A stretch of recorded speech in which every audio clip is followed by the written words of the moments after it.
This Steve Jones Show podcast is now loading. The Steve Jones Show podcast is presented by Sunbury Motor Company, Purdy Insurance, Brewers Outlet, and NIL Game Changers.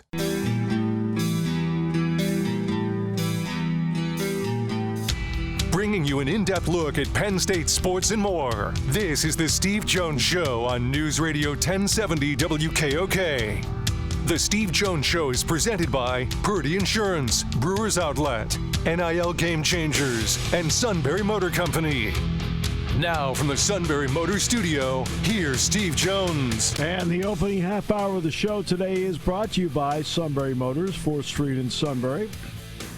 Sunbury Motors Kia, routes 11 and 15, Hummels Wharf, online at sunburymotors.com. Ford, Kia, Hyundai, best in new inventory. I know that. Just bought brand new Ford from Sunbury Motors. Wanted the warranty. They took care of that. Great financing. Terrific buying experience. Pre-owned inventory with the Sunbury Motors guarantee and a great service department that backs it up. Routine to difficult. They handle it all at Sunbury Motors, 4th Street in Sunbury. Sunbury Motors Kia, routes 11 and 15, Hummels Wharf, and online at sunburymotors.com. Off to Baltimore for the next stop, and that is the Preakness at Pimlico. Dick Jerardi joining us on the line. Hello, DJ. How are you? I'm fine, Steve. You? I'm doing well. I just want to make sure, are the 7-iron and the putter ready for 2 weeks at Coaches versus Cancer? Absolutely. I have not practiced since last year, so I am ready. Perfect. All right. So let's start with who's not there again. And Muth had to be scratched in this. And that's the Bob Baffert horse. I guess he's had a fever and so forth. In reality, how interested are you to eventually see this horse run? Moose, I mean, look, I've seen him run. I saw him win the Arkansas Derby and crush the Derby winner, Mystic Dan. So, yeah, I know what he's got. Yeah, it would have been nice to see him run tomorrow for sure. So, yeah, no, he's a talent. There isn't any doubt about that. But the best Baffert 3-year-old is a horse called Nisos, who hasn't lost yet, but he's on the sidelines. I don't know when he's coming back. And it's nice to have a deep bench, right? So he's got imagination in the race tomorrow. He could win. It's not like the backup couldn't win. So. Yeah. Bob has deep reserves. Yeah, he has deep reserves. Now, Mystic Dan, this is obviously a 16th shorter, but I always know that you like to look at the next 100 yards at the finish line to see how the horse is. The horse was obviously leaking oil down the stretch. What's your thought on Mystic Dan? Yeah, Steve, I think with the scratch of Muth, it gives him a real chance. I don't think he was going to beat Muth. I just think Muth is just a different class at this moment. But everybody's going to look at the Derby, and they're going to go, all right, as you said, he was leaking oil. He got the dream run along the rails. You know, that can't possibly happen again. Well, actually, it can. The 3 horses to his inside have no speed. I think he's going to go take an immediate left turn with Brian Hernandez, be on the rail again. He loves to run inside horses. Mm-hmm. I think the worst he is coming out of the first turn is third. Yep. And possibly he could even be in front, depending on other tactics and what other riders do. And I actually talked to Kenny McPeak, the trainer, about that yesterday, and he wasn't opposed to that. So I think he's got a realistic chance to win again. The problem is he was 18-1 2 weeks ago, and you're getting 2-1 now, which is not all that appetizing. But, yeah, I think he's okay. And his one race, it looks like we're probably going to get an off track. His one race in the mud was awesome. He won by 8 lengths in the Southwest Stakes at Oakland Park. So I think he's okay. And he was kind of reasonably close to the pace in the Derby. And all the pace horses backed out except Mystic Dan. And the horses that ran 2, 3, 4 were like 15th, 17th, 19th. So the flow of the race favored horses coming from the back. He was the only one near the front that survived. So I actually think he's a little better than people think. So yeah, he would be my pick, but I don't have nearly the confidence I would have if Moose was in the race. I think Moose would just crush the field. Exactly. And, of course, there's less traffic with this. Does that benefit? Now, look, he negotiated and got to the front in the Kentucky Derby and let everybody else fight the traffic. But there's less traffic here. How much does that help him? I think it does. I mean, look, everything went right in Kentucky. That doesn't often happen in that field, as you know. You don't get through everywhere. You have to squeeze through a small opening at the top of the stretch. But I think it does help because the chances of him getting in any trouble are much less, obviously, when you have 8 horses versus 20, the math thing. But he also has enough speed, Steve, where he's going to have some of the deep closers pretty far behind him. Some of whom are certainly Catching Freedom, who finished 4th in the Derby. He's a contender. But at some point he's going to have to run by Mystic Dan. He couldn't do it in the Derby with the same trip, and now we're going 110 yards shorter, so I don't know why he would do it this time. Of the new players, obviously Imagination is a factor for Baffert. Tuscan Gold for Chad Brown is definitely a factor. He's okay. And in Brett's South, Chad Brown has won the Preakness twice since 2017 with a horse with almost identical form. I think those are really the 4 that have the most chance. And we have a local Parks horse, Uncle Heavy, who I will be interested in because Mark Reed, who you met years ago up at Parks when we went over to Dr. Billy's farm after the races, he bred Uncle Heavy. His brother Butch trains the horse. He sold him to a friend of his, Mike Milam. And the horse is named after Mark. He was a rather big guy, and his nickname at the racetrack, he's a former trainer, was Heavy. So all his nieces and nephews refer to him as Uncle Heavy, and that just happened to be in 1972. He's the University of Maryland grad. The 1972 ACC heavyweight wrestling champion, and he is a PA bred based at Parks. It's the toughest spot of his career. He's got a shot. Third would probably be, if they said right now, I said, you're third, they go, we'll take it. But he'll be coming late. Now, whether it's likely to be too late, but if you hear the words Uncle Heavy is rolling down the center of the track, it could be chaos with the Reeves and company down at Baltimore. That'd be something else. It really would be. That would be something else. 20 years since Smarty Jones. Be the first PA bred since the great Smarty Jones to win the Preakness. Exactly. All right. So, of these horses in here, you mentioned several that have a shot. I'll bring out Tuscan Gold. What does Tuscan Gold bring to the table? Yeah, I mean, he's lightly raced, ran a good third in the Louisiana Derby, could have tried to get to the Kentucky Derby, but Chad Brown said, and he's done this a couple of times, Steve, in recent years, said, you know what, I'm going to try to point this horse to the Preakness. He did the same thing with cloud computing, same thing with the early voting 2 years ago. They both won. Blazing Sevens last year almost beat National Treasure, so he's got a real bead on how you run in the Preakness, and he's obviously one of the great trainers we have. It's just unclear how good he is. He's only run 3 times. If you said who's got the best breeding in the race, I'd say Tuscan Gold. I mean, he's by a great sire out of a mare that's by Curlin, so he's got all that going for him. It's just a question of what is his ceiling, and is he going to be good enough to beat these kind of horses? And the answer is it very possibly. And then there is in this race, Catching Freedom. What do you like about Catching Freedom? What concerns you about Catching Freedom? I'm not sure the trainer really wants to run in the race. He didn't sound all that enthusiastic after he finished 4th. He doesn't usually run horses back in 2 weeks. What I like is he's very consistent, Steve. He's never run a bad race. 4th in the Derby, won Louisiana Derby, 3rd in a Risen Star behind Sierra Leone. So he's been in with the good horses and run well. He basically had the same trip that Mystic Dan had at the Derby, followed him all the way through with Flavien Prat, and couldn't catch him then. I don't know why you would catch him this time, but he's certainly a contender. I mean, look, the 4 horses are going to get the most money are Catching Freedom, Mystic Dan, Tuscan Gold, and Imagination. And if they finish 1, 2, 3, 4, nobody's going to be surprised. Of the long shots, I don't like either of the Lucas horses, Seize the Gray or Just Steel. In fact, I think Seize the Gray has a chance with Mugatu of finishing last. Uncle Heavy of the long shots would be the one I think has the best chances. Maybe, if you're looking for a long shot, the trifecta or something, he'd be the one maybe used for 3rd.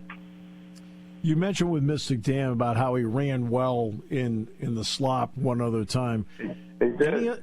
Any other horses here that have any kind of track record in the slop that's noteworthy? Yeah, the great Uncle Heavy. He won. You remember the race we were watching on the plane? That's right. In Indiana when he got up in the last jump in the Withers at Aqueduct. That was and he won a race at Parks on a good track back in right after Christmas. Yeah, and not many of the other horses have any kind of form or no form in mud. So yeah, you'd be guessing with the rest of them, but yeah, for sure the favorite does and Uncle Heavy does. Okay, just in case people are wondering, sometimes what we do in the plane, we will watch. Yes, that's right. We're getting ready to taxi for takeoff out of Monroe County Airport near Bloomington. Hey, and Penn State won. We already did our job for the day. We're good. That's right. They crushed it, and we got Uncle Heavy up on the last jump. 36 horses have won the Derby and Preakness combo. So let's get to the Pick'em part, because I know you have another one coming up here shortly. In the Pick'em part of it, Mystic Dan become 37, and how do you box it?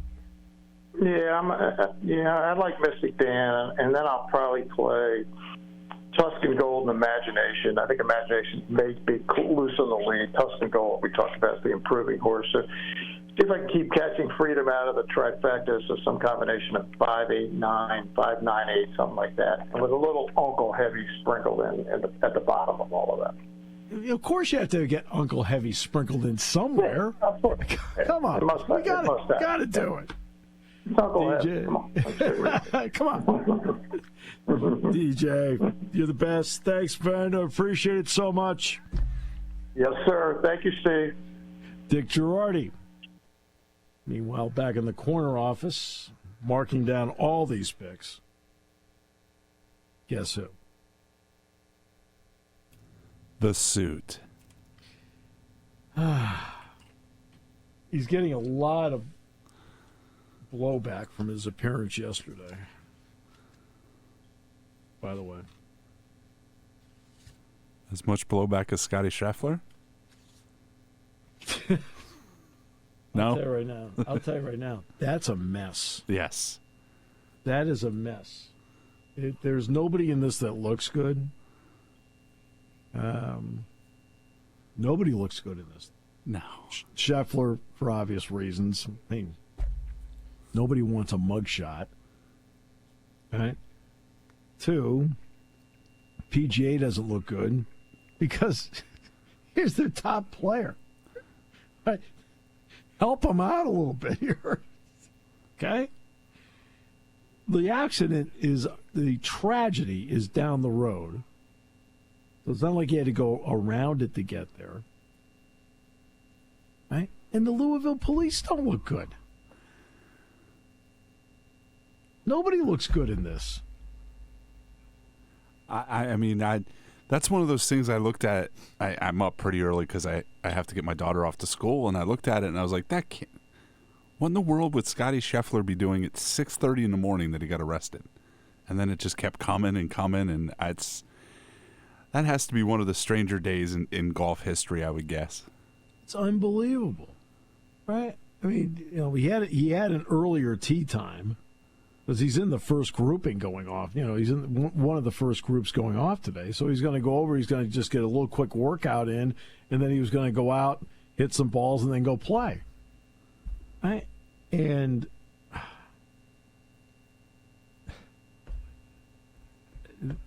nobody looks good in this. No. Now he's out there playing pretty well right now. It's not like he's out there. If he's rattled in any way, he hasn't shown it. Because I believe he's at 6 under par right now, something like that. He's right in the thick of what's going on here. And I think he's in the top 10. He is, ding, ding, ding, ding, ding. Where are we? He is 6th. 6 under par. He started out birdie, bogey, birdie, then pars, birdie his 9th hole, which was 18. Then he's parred 1. Now he's playing 2. Now the front 9, which he's playing on right now, is played harder than the back 9. But he's 6 under par. He's 3 shots back. The heck? that might be the most impressive part, because you would think you're either mad at yourself for doing something dumb, or you're mad at the cops for getting arrested, or you've got to have some sort of emotion. But to be able to compartmentalize that and still be able to play well today is pretty impressive. I mean, and I guess that the police officer, Detective Gillis, I believe, who was okay, grabbed onto the side of the car. Now, the car is not going fast, but Brian Gillis, the detective, was directing traffic at Shelbyville Road near Gate 1 of Valhalla, which is the gate I guess Schreffler has to go in. And the report said that Brian Gillis was standing in the middle of the westbound lanes when Schreffler's SUV pulled into the lanes to avoid the traffic backup. It said Gillis was wearing a full police uniform with a highly visible yellow reflective rain jacket. Okay. Gillis stopped Schreffler's SUV and attempted to give instructions according to the report. They said that the subject refused to comply, the subject being Schreffler, and accelerated forward, dragging Gillis to the ground. Now, Gillis ended up going to the hospital. They said that his uniform pants were also damaged beyond repair. So, Schreffler now faces charges of second-degree assault of a police officer, and that's a felony. Third-degree criminal mischief, reckless driving and disregarding traffic signals from an officer directing traffic. Okay? Again, the assault charge is the felony, the others are misdemeanors. So he has an arraignment now set for 9 o'clock next Tuesday morning.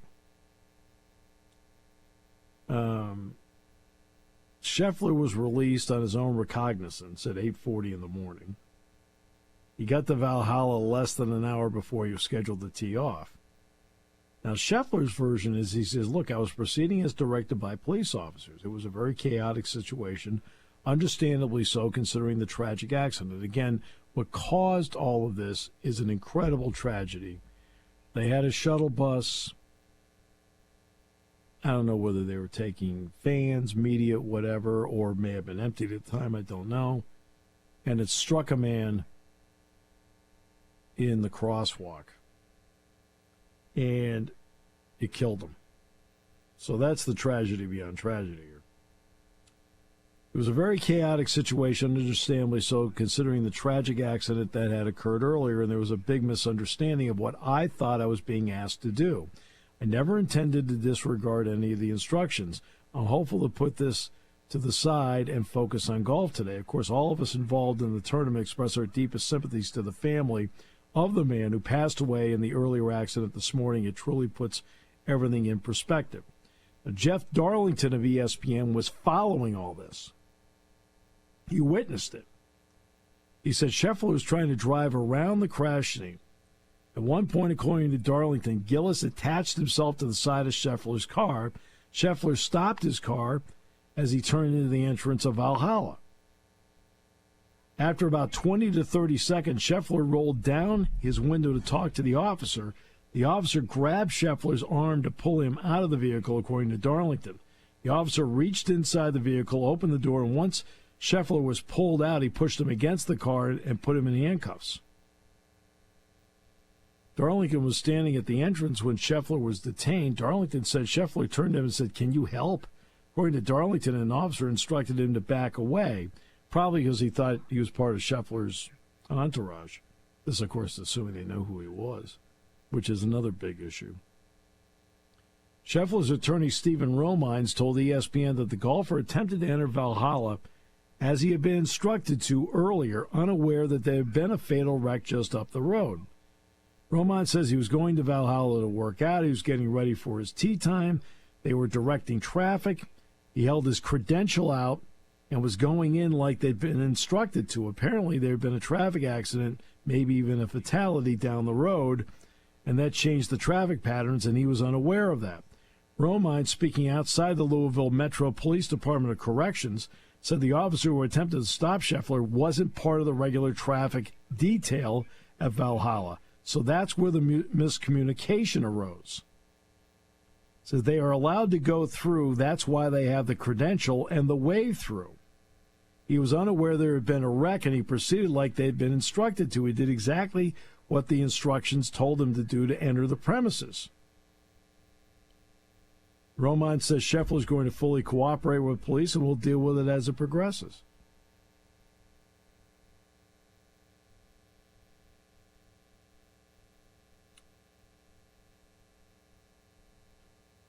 Well, there's one way to put it. What a mess. Wow. What a mess. Okay.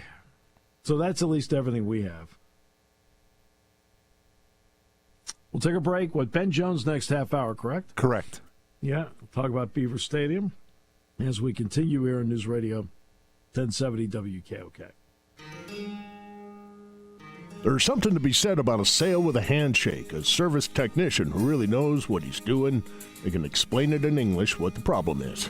There's nothing better than having that friend you could trust in the area. That's Sunbury Motors, where you get selection, knowledgeable salespeople, and prices that fit your budget, and more important, that friend you can trust. Welcome to Sunbury Motors, Kia, Ford, and Hyundai. You could shop other dealers and compare prices, but at Sunbury Motors, you get their lowest price promise. They research the current used vehicle market and guarantee their used car prices are the lowest. If you find a lower price, Sunbury Motors will beat it. 3 dealers all in one. See their full new and pre-owned inventory at sunburymotors.com. Pick out a vehicle you like and schedule your test drive online. Follow them on Facebook. Sunbury Motors Ford and Hyundai, North 4th Street, Sunbury, and Sunbury Motors Kia, routes 11 and 15 in Hummel's Wharf. You want your young athlete to get the most out of life and NIL. You need a roadmap, a strategic approach. NIL Game Changers help student athletes earn while they learn in their collegiate journey. Driven by former student athletes and coaches who work as NIL sports agents and content media designers, they'll guide both student and family, starting with high school students looking toward college and those already in college. Get a seasoned team of marketing experts with a background in athletics and coaching. Visit NILGameChangers.org, the ultimate destination for name, image, and likeness opportunities.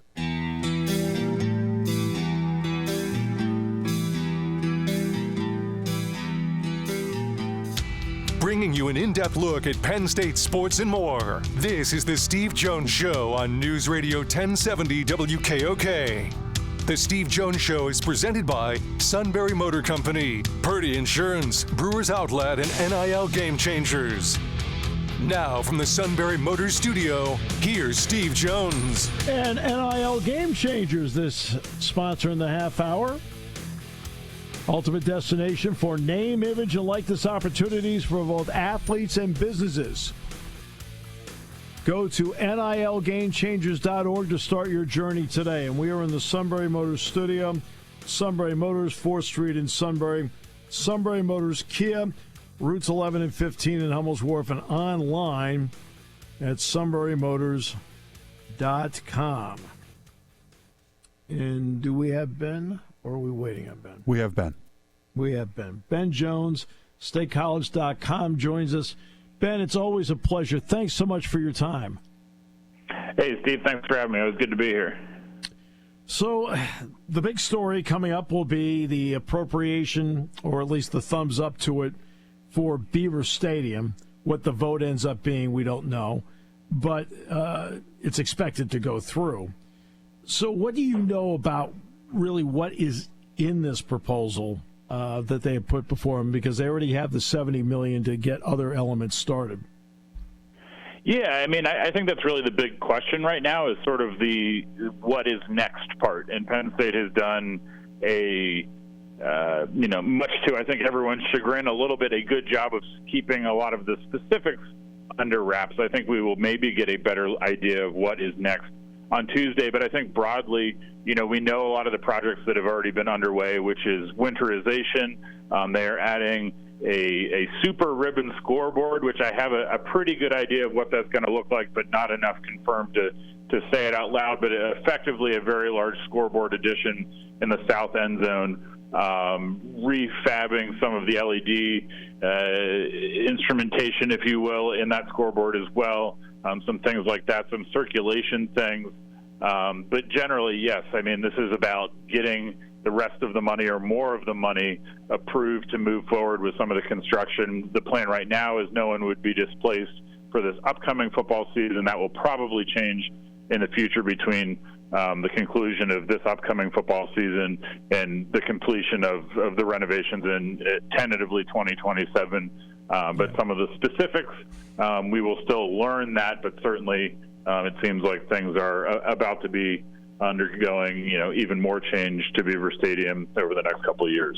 Yeah, 25 and 26 would be the years that, with the idea they want this finished by August of 27, correct?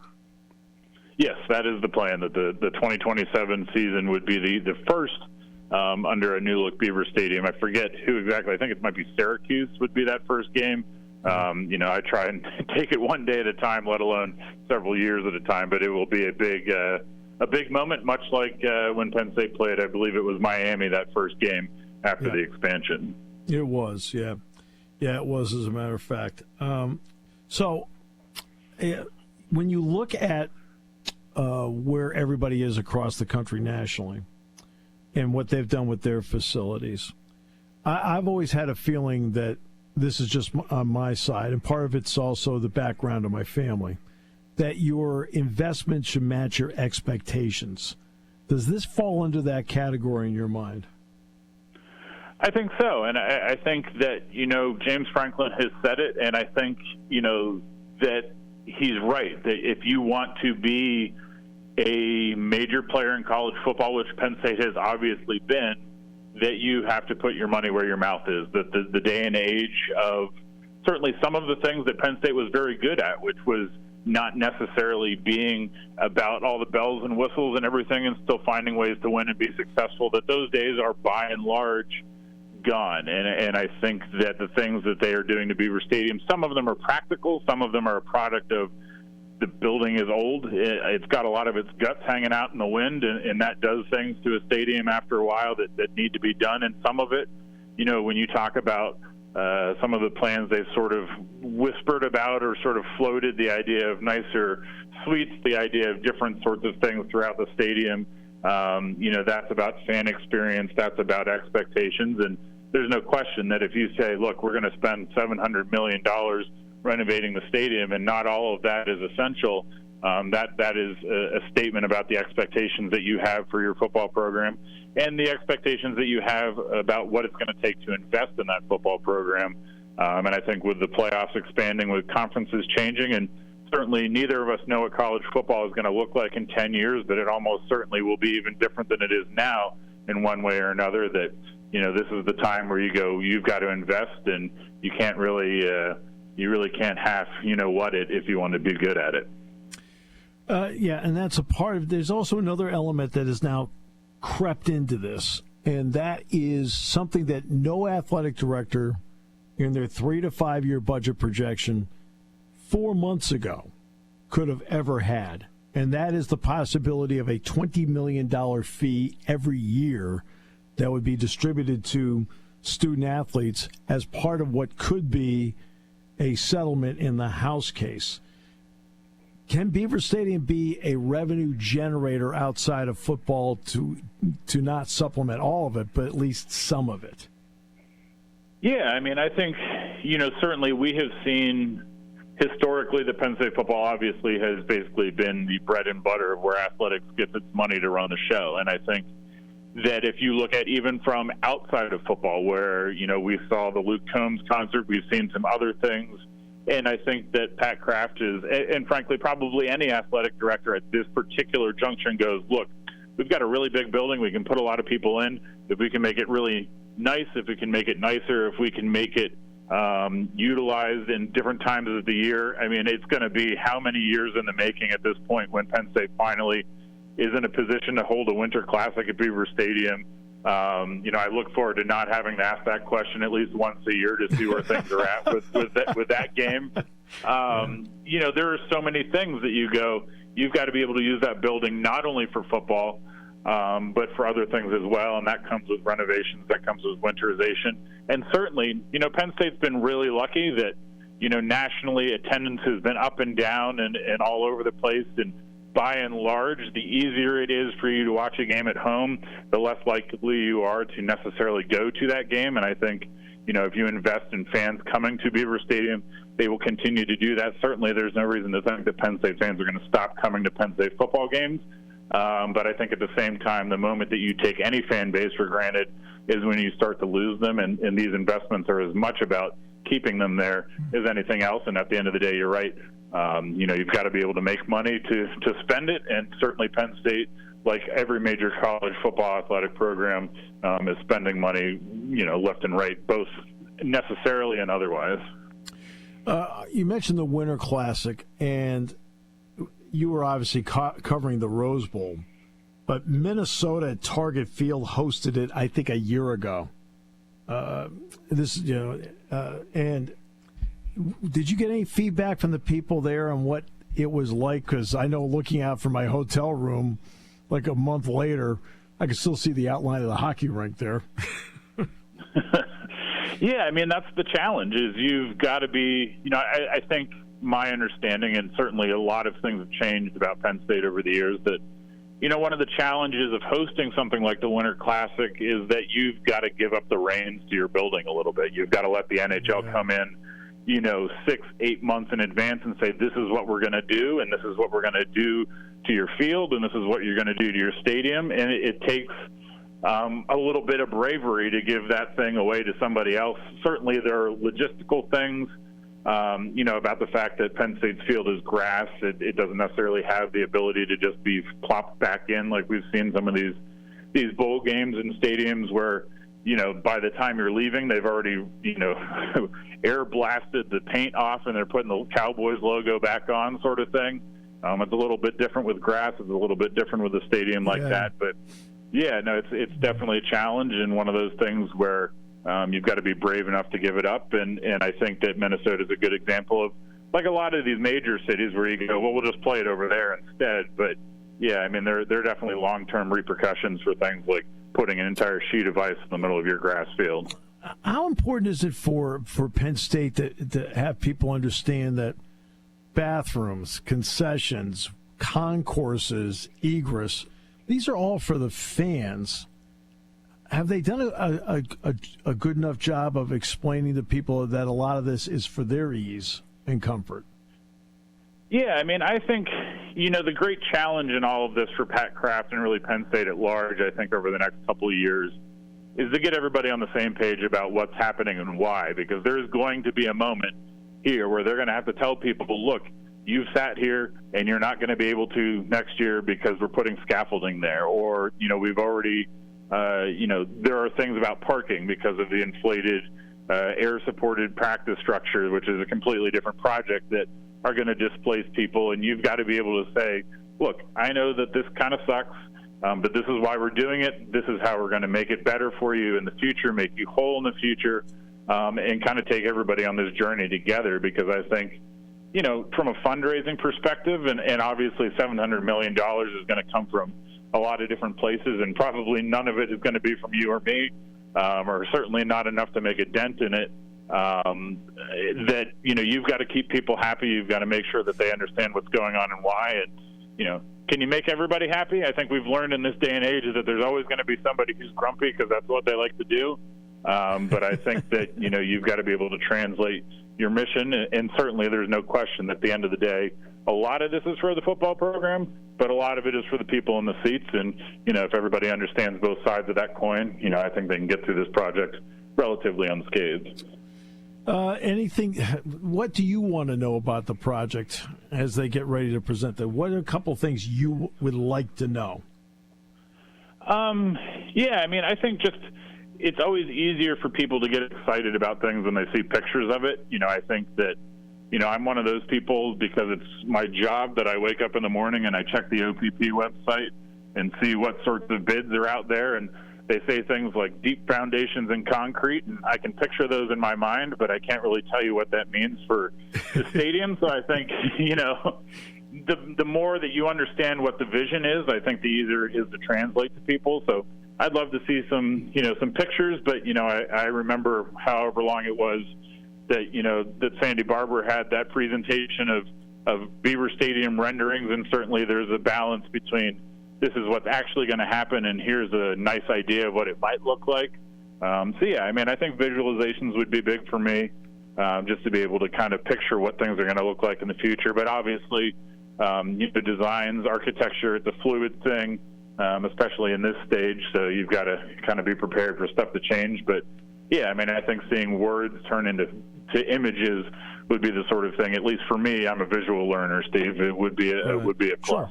Right, exactly. No, everybody does it in various ways.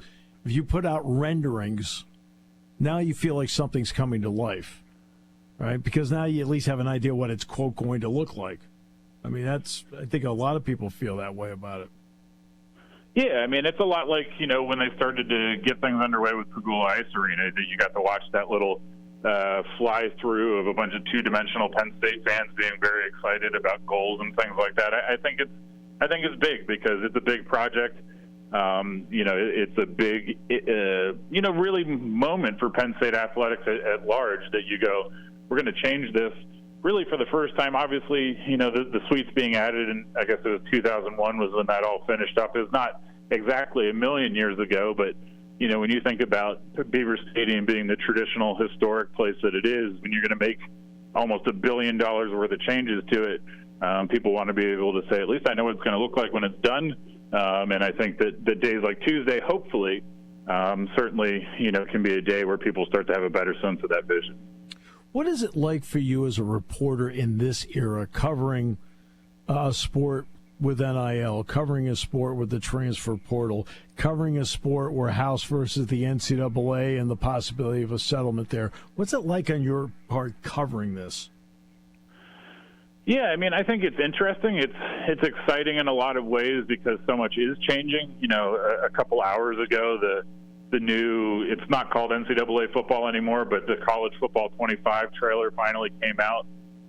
It's exciting to see these student athletes have opportunities to sort of be out in the public eye in different ways and be branded in different ways. I think it's fun, and I think that, in a lot of ways it's like covering professional sports, or at least what I perceive that might be like, having not done it myself. But, I think it is representative of really how much money is in it, how many eyeballs are on it, and how much the world is changing. And I think, everyone that watches college football loves college football or college athletics. And I think it's good for the sport in the long run to be in the place that it's in, and certainly there are a lot of changes and exciting things, and some of them will be good and some of them will be bad. But I think change can be good, and I think college football is certainly going to continue to be different as we move along.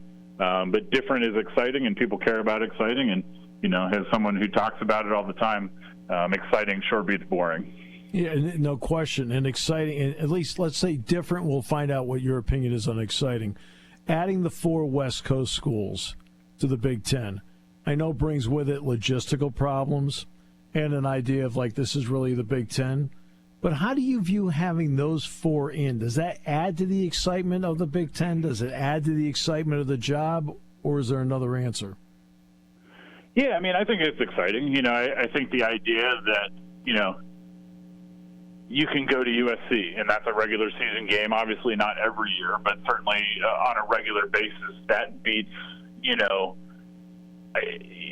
I don't want to disparage West Lafayette, but it's a different experience than Los Angeles. I think that everyone can look at that and go, well, this is entertaining. And I think from the big picture perspective, if you're the Big Ten, I think that for as odd as it still feels, and probably will feel for a while, to say, Seattle, a Big Ten city, that, the Big Ten got ahead of certain things, because what would suck a whole lot more is if the Big Ten missed out on some of these interesting brands. Yes. And was stuck with adding Akron or adding some school that really doesn't bring the cachet. I think that in the long run, it positions Penn State to continue to be in a conference of relevance. It continues to position itself to be in a place where it's going to continue to bring in a lot of money from media rights deals. So I think there are a lot of challenges for Penn State that come from this, because it's not like any of these schools are going to be, knocked over and run through by Big Ten teams. But at the same time, I think it makes the Big Ten more interesting, more exciting. And, in the long run, it's just about, can you make it to next year and continue to be relevant in college football as it changes? And certainly Penn State and the Big Ten are positioned as well as anybody in that regard. Yeah, no, appreciate that. That's a terrific answer. Thanks so much, Ben. Really appreciate it. And we'll talk after they take the vote. All right. Sounds good, Steve. Appreciate it. Thanks, Ben. You bet. Ben Jones, statecollege.com, always doing a great job. All right, we'll come back more in a moment. This half hour being brought to you by NIL Game Changers, the ultimate destination for name, image, and likeness. Whether you're an athlete or a business, they can help you. Go to nilgamechangers.org to start your journey today here on News Radio 1070 WKOK. Spring has sprung, and it's time to dust off those insurance policies. For over 100 years, the Purdy Insurance Agency has been protecting families and businesses of the greater Susquehanna Valley and beyond. With the experience of our trained and knowledgeable staff, you can rest assured that your needs will be evaluated and met by some of the industry's best representatives. No matter what your insurance needs are, call Purdy Insurance today at 570-286-5855 or visit our website at purdyinsurance.com to see what we can do for you. Party time, game time, or just fun time. Doesn't matter what time it is, because it's Brewers Outlet time. The beverage supermarket has the area's largest beer selection. Imports, microbrews, ciders, and domestics. Pick from over 100 ice-cold 12-packs and dozens of 24-ounce singles. Soda, snacks, hot sauces, fresh roasted peanuts. Make it one-stop party shopping, and don't forget the pickle bar. So whatever you're celebrating or just doing it up, Brewers Outlet, Reagan Street, Sunbury wants to see you. And thank you for your years of patronage. So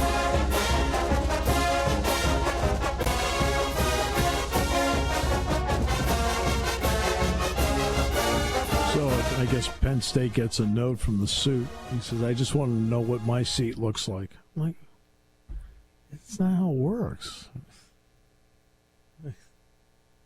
Is that the only question you had?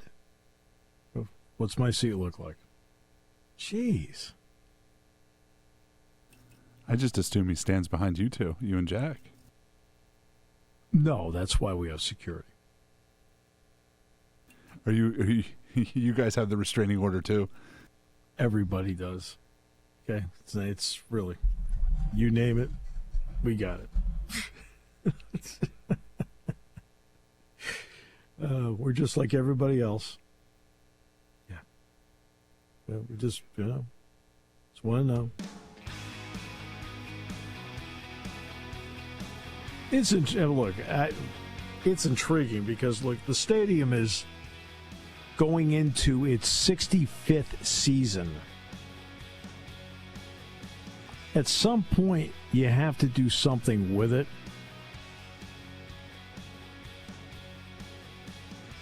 Now, do I wish this had been done in 2017 when it first came out? Yeah, I mean, probably would have been 40% cheaper than now. But you know what? It's at least they're going to do something, which is great. And I'm looking forward to seeing what all the renderings look like and so forth. Now, I'm not saying they're doing that on Tuesday, but I know they have some stuff done, and I'm looking forward to it.